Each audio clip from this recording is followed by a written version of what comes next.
Good evening, everyone. Thanks for coming and attending another hour of the Growth Hour with the Reinvention Center, Breaking Silence, and Sailing with Sippy. Um, Tonight we have a unique topic, one of stacking charges, where your loved one is excessively charged on purpose in order to try to persuade them to take a plea deal and to a lesser charge or to just one charge. And also we want to speak on a topic that is not really known, but we feel like that the public needs to know about this, and it's concerning a title, um, a statute of 924C, which is an actual gun count.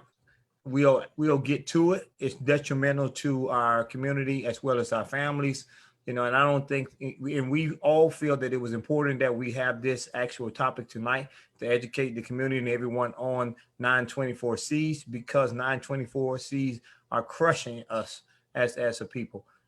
However, before we go into the actual topic that we have, I would like to actually do my little checklist of things that we need to give to everyone. First, I'm going to allow Lisa to give her list, and then I'll take it from there, and then we're going to the topic. Hello, Lisa. Hello, everyone. I'm Lisa Riley from Breaking Silence and the Reinvention Center.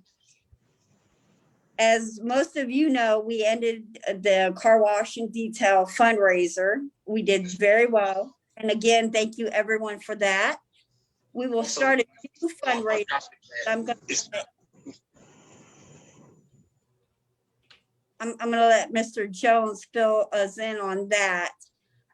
It's going to be a great one also.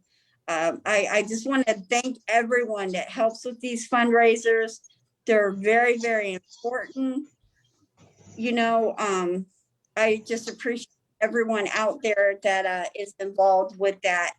And if anyone has any type of questions about him, please contact me anytime. It's not really not. All right. Thank you, Lisa, for giving me the update. I want everybody to know that first, before we go into the fundraisers, I want to remind everyone that we are still trying to accumulate signatures for Dr. Carmen Johnson. If you're unfamiliar with her story, you can go on my page, James Jones, and actually review it. Or you can go on Breaking Silence or Lisa Riley's page or Maurice Clifton's page and actually see the actual petition. We need signatures. We're not asking that anyone donate, because the donations does not go to Dr. Carmen in any form or fashion. We're just asking that you sign the petition and share it. It may ask for a donation or to sign it. It's going to ask you to do either or, give a donation or just share it, sign it and share it.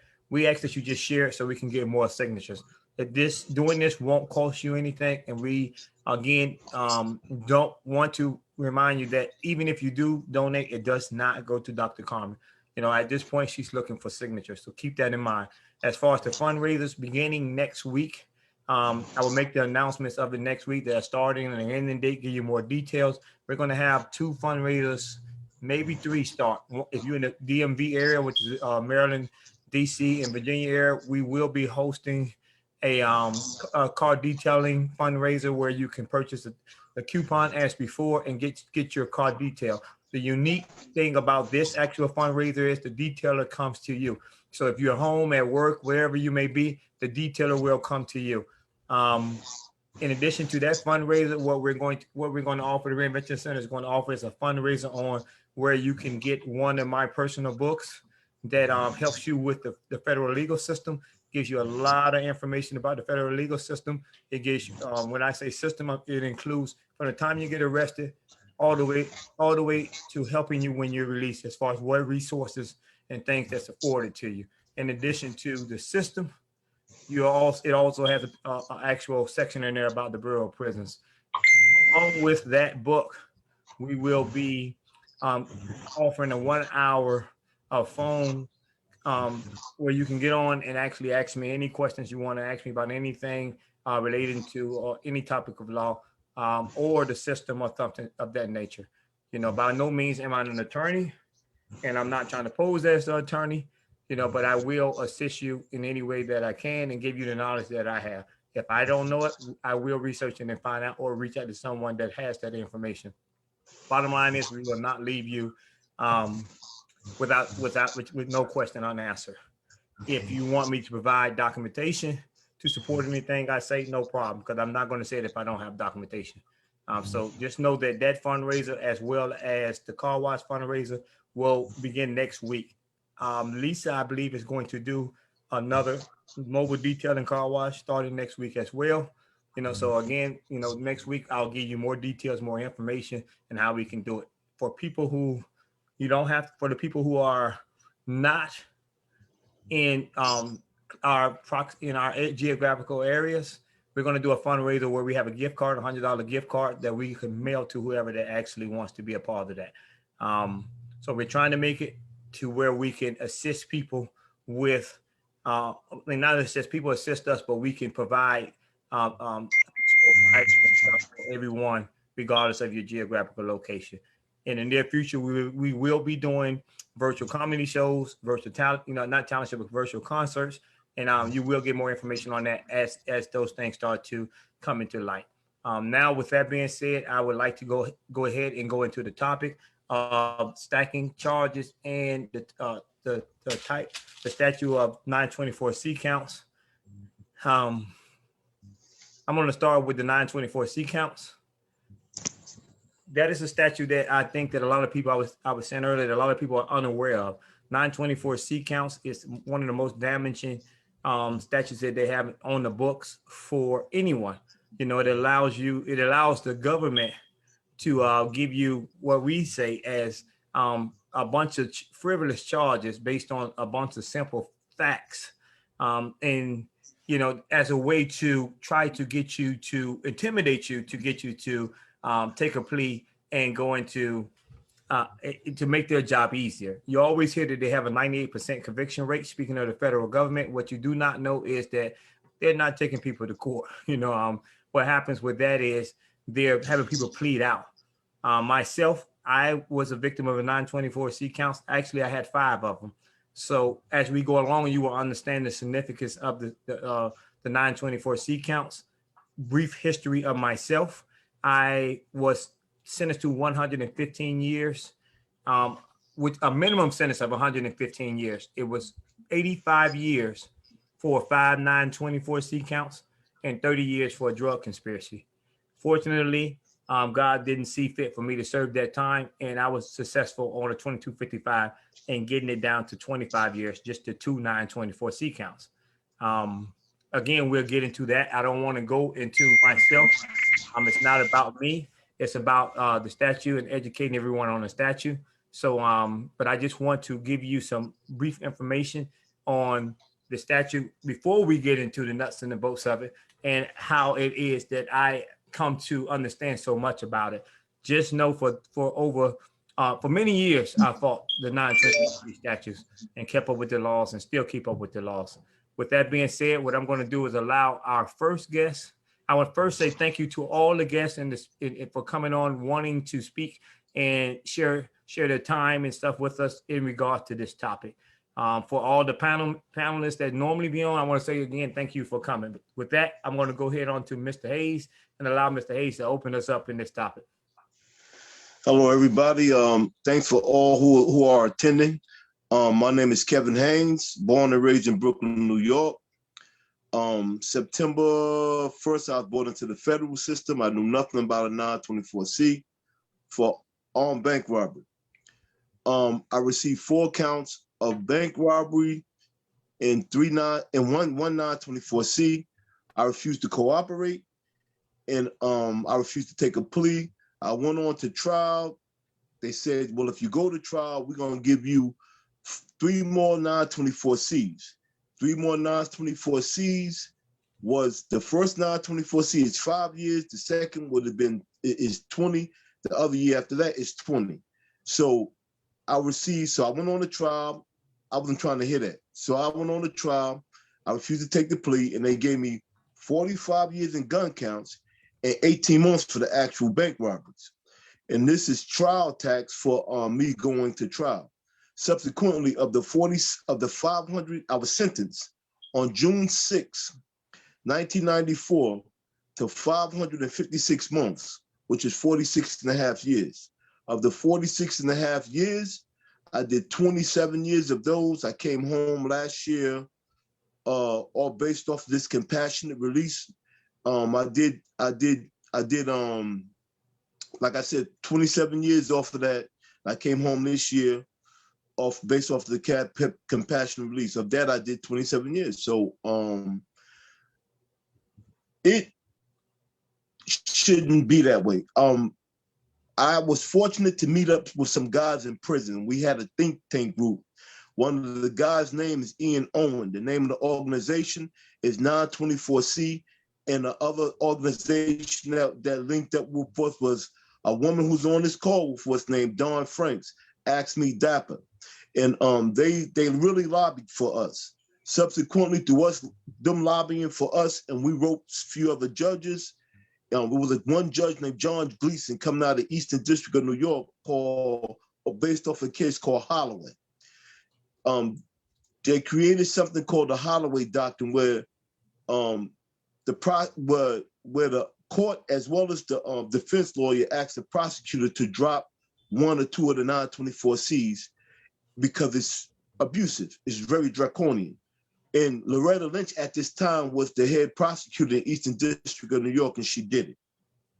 So we ended up writing Judge Gleason. What Judge Gleason did was we told him we appreciated when he retired off the stand, he wrote us and said, well, I have my own law firm. Give me 20 other guys' cases that I may be able to aid and assist. Subsequently, I was one of them guys. And he took my case, and it took him 5 years, but I ended up getting out when Trump passed the compassionate release, and he extended how that applies. So basically that's my story regarding that. It's very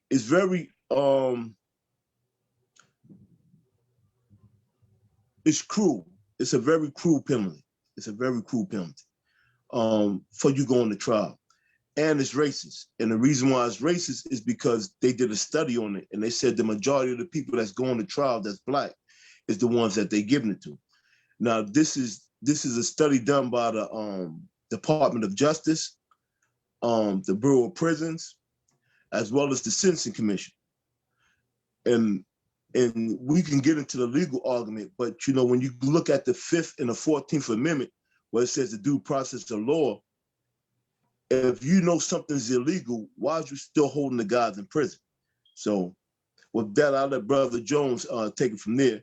And I assume that once this is all wrapped up, everybody say what they say. If you have any questions or answers for me, please ask. Thank you, brother. I want to give everybody an illustration of how a person is charged with a 924C count. What they do is this here. Let's say, for example, that before I go into the example, let me say that normally in the federal system, someone saying something is evidence, and that's enough in the federal system to convict you. All that stuff you see on TV saying that they pull up on them and they call them red-handed with the drugs, or they busted in the house, kicked in the door and got it with the drug. That's not the federal system. That's television. And in the federal system, what they do is they will tell you that they investigated an individual for 4 years or 5 years or 6 years.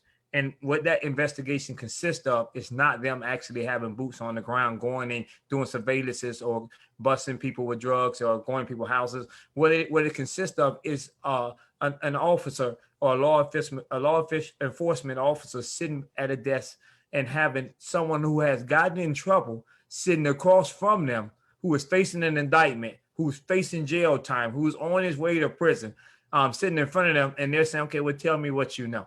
Tell me, oftentimes they may put a book out, a photo book out of the people of interest, and say, they're supposed to say, look through this book and tell me who you know in here. And then once the person sees the person they know, then they're supposed to say, okay, well, what do you tell me what you know about this person? That doesn't happen. In my particular case, what they did was they put my picture out in front of the people and said, okay, this is Dog. So now, first and foremost, they gave everybody my identity. So if you heard of me and you didn't know what I look like, now you know who I am. You put a face with the name. And then they told some people, dog is the one that done this, or dog is the one that done that. But let me go back to what they do with your loved ones. They'll say, okay, this is dog. Tell me what you know about dog. And if it's favorable, I will talk to the prosecutor about reducing your sentence. So that person may say, okay, well, I've heard that dog sold drugs. Then they ask him these leading questions. Has he ever had a gun on him? Have you ever seen him with a gun? Is he known for having a gun? And the person, of course, is going to say whatever they want, because they didn't told him, if you tell me if it's favorable to me, I'm going to speak up for you to get your sentence reduced.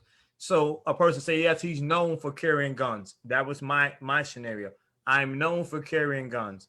No one seen me with a gun. The agencies that investigated me never called me with no guns or seen me with no guns, but I was just known for carrying guns. Okay, so now the illustration. I am known for carrying guns. Someone comes and they say, okay, Mr. Jones, I want to buy a $20 bag of weed. I go to them, I sell them the bag of weed. When that transaction's done, I walk 2 blocks, someone else stopped me and said, hey, do you have any weed? I say, yes, I have some marijuana on me. They say, okay, well, can I buy something? I said, yes.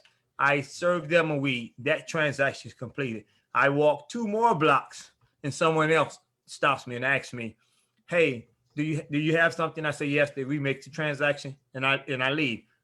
Police never saw this. There's no wires. There's no nothing. Okay, so now when the first person I served get arrested for something that's unrelated to marijuana, they ask him, what do you know about Mr. Jones? He says that Mr. Jones sold me some weed. Then they go into that Mr. Jones always has a gun on him. No one's seen a gun. I never pulled a gun. I never brandished a gun or any of that. And what ended up happening was that's my first 924C count. The 924C statute reads, if I use or carry a gun in relation to a drug trafficking crime or a crime of violence, then I am open to those enhanced penalties. Enhanced penalties, we will go into that. At that time, when I went to court, it was 5 for the first time in every transaction, 20 for any additional transaction after the first transaction. So if I did it 3 times, that's 5 years for the first transaction, 20 years for the second one, 20 for the third. So automatically I was facing 45 years just for allegedly having a gun on me, because people said I always had a gun. In addition, and consecutive, meaning it doesn't run concurrent, I have to serve additional time for the actual drugs that I sold. Okay, so now that person, he's in there, he's debriefing, he said, yes, I bought a bag, I bought some drugs from Mr. Jones. The more favorable it is, the more time they get off. So they're going to enhance the amount of drugs that they bought from me, and they're going to say whatever. But because I'm always known to have a gun on me, they ask him, did Mr. Jones have a gun on him? And the person said, well, he always have a gun. That's my first 924C count.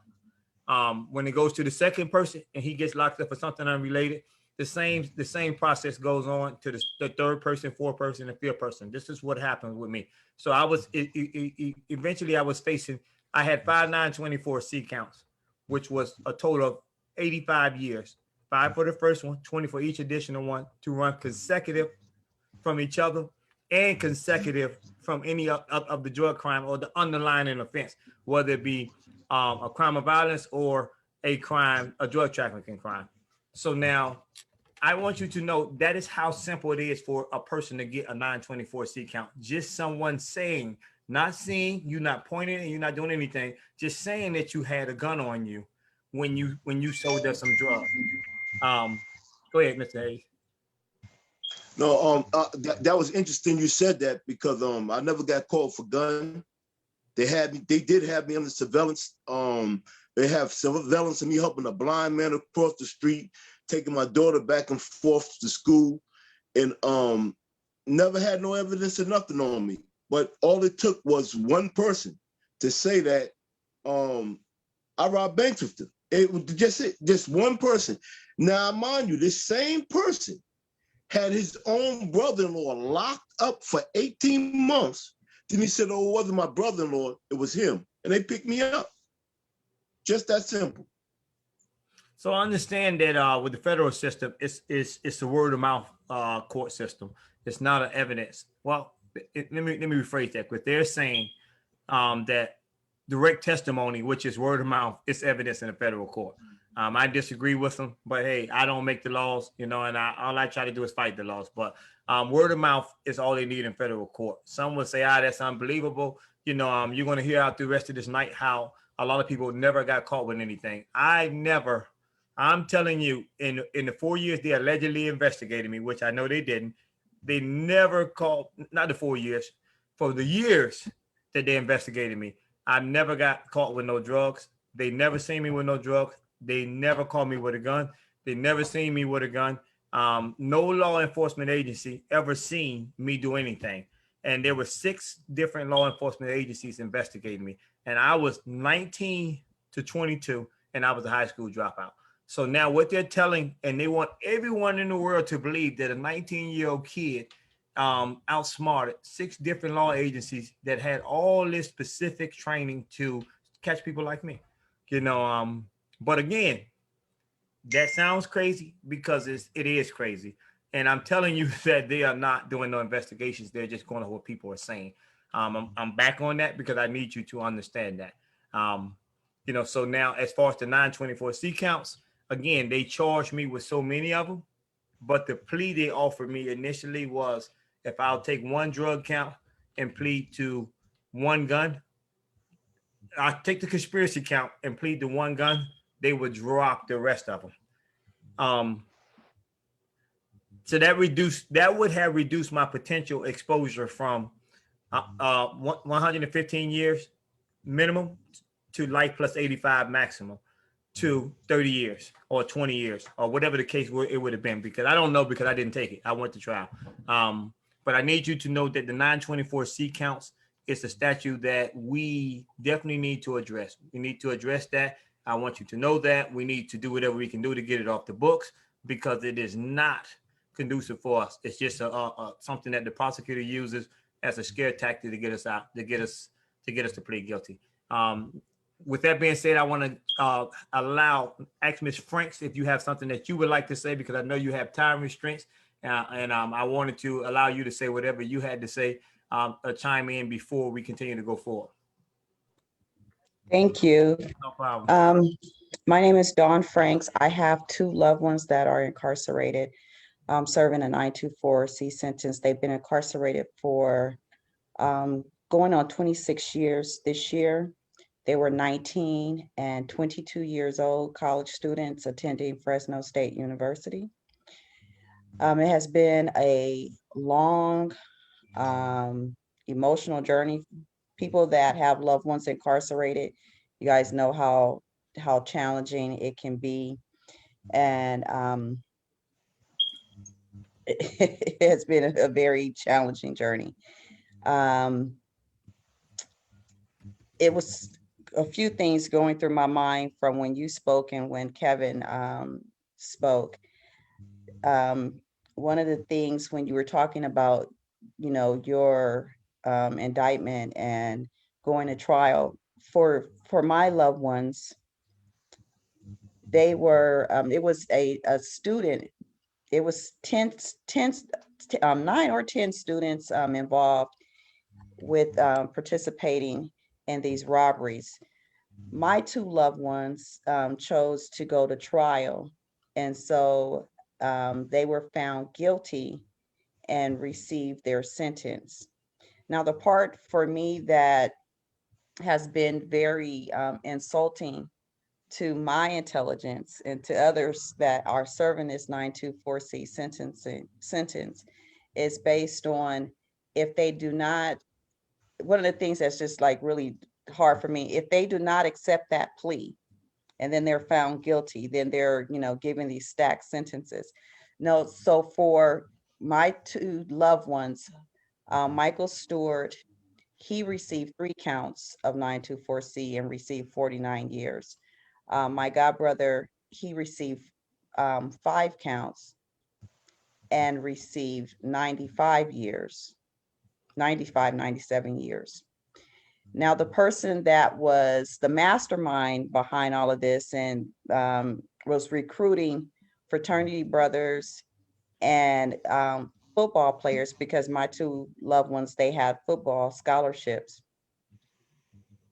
He participated in 14 robberies and received a 13-year sentence. Now, so the thing that's so insulting to me, if this man that has committed 13 robberies or 14 robberies and did 13 years, my loved ones are trying to come